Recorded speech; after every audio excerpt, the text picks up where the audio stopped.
ہمارا تعلق ایسے منافق معاشرے سے ہے جہاں اختلاف رکھو تو بدتمیزی، سچ بولو تو بے ادبی، چھپ رہو تو منافقت اور حقائق بتاؤ تو ناراضگی۔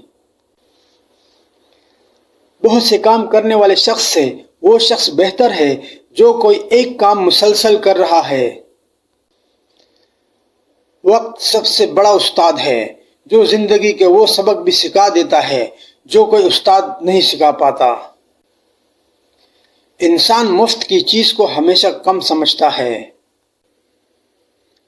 ہر وقت خاموش رہنے والے لوگ بہت خطرناک اور ذہین ہوتے ہیں۔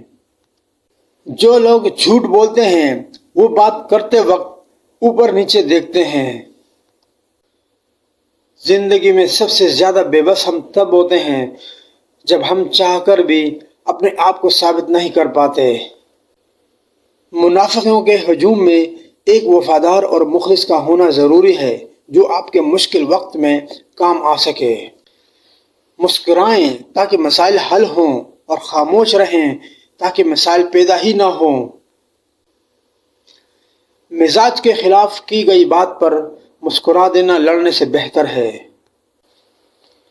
جب لوگ آپ کے معیار کو نہیں پہنچ پائیں گے تو پھر وہ آپ کے کردار پر انگلیاں اٹھائیں گے۔ وہ رشتے کبھی نہیں ٹوٹتے جن کی بنیاد میں سچائی، خلوص، احساس، چاہت، پیار اور محبت شامل ہو۔ سچی باتیں، مشکل راستے اور سیدھے لوگ اکثر لوگوں کو پسند نہیں آتے۔ انسان کا سب سے اچھا دوست اس کا ضمیر ہے جو اسے اچھی بات پر شاباش اور بری بات پر ملامت کرتا ہے۔ ہر انسان کے اندر دو بھیڑیے ہوتے ہیں، ایک اچھائی کا، دوسرا برائی کا۔ غالب وہی رہتا ہے جسے ہم کھلاتے پلاتے ہیں۔ یاد رکھو، جب تک اپنی نجات کا یقین نہ ہو کسی گنہگار کا مذاق نہ اڑاؤ۔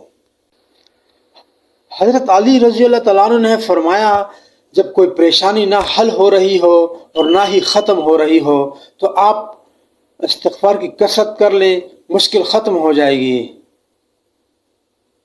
مخلص ہمیشہ پیچھے رہ جاتے ہیں اور چمچے ہمیشہ بازی لے جاتے ہیں۔